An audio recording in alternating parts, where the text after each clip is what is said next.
Hi everybody, I am Elizabeth Illig and we are back with how to get an analytics job. Today we are going to be talking about tough interview questions.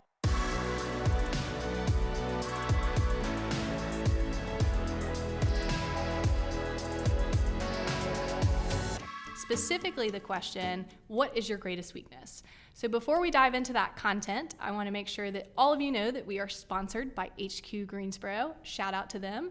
They are a co-working space in downtown Greensboro, North Carolina, and they're a great place for us to meet with clients, to record our videos and our podcast, and also a good space to host events. So shout out to HQ Greensboro. In addition, we are on the How to Get an Analytics Job channel. So if you want more content related to that topic, feel free to subscribe and you will get updates whenever we post.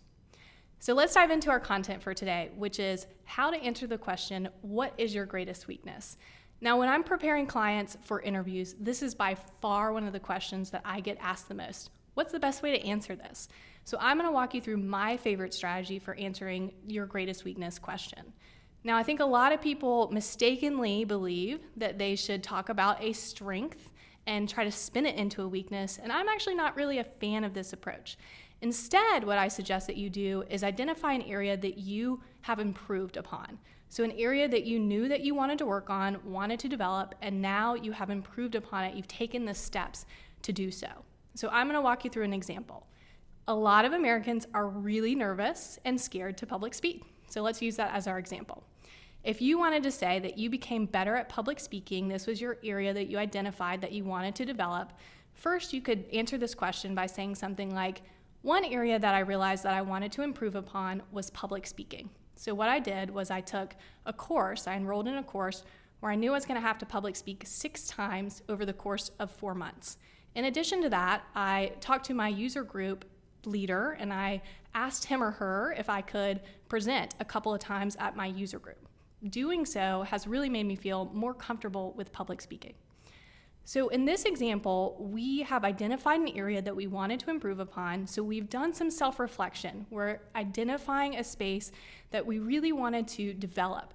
And that's showing a hiring manager or a recruiter or an employer that we have done some self-awareness. We have some self-analysis.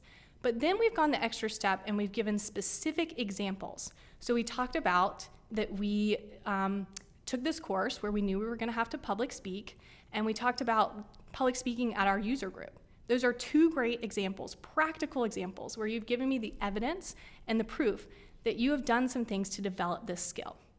So I think that shows initiative to a hiring manager. So that's my favorite strategy for answering this question. Again, I would advise you to try to avoid talking about a strength and spinning it into a weakness, because I think hiring managers are going to see through that.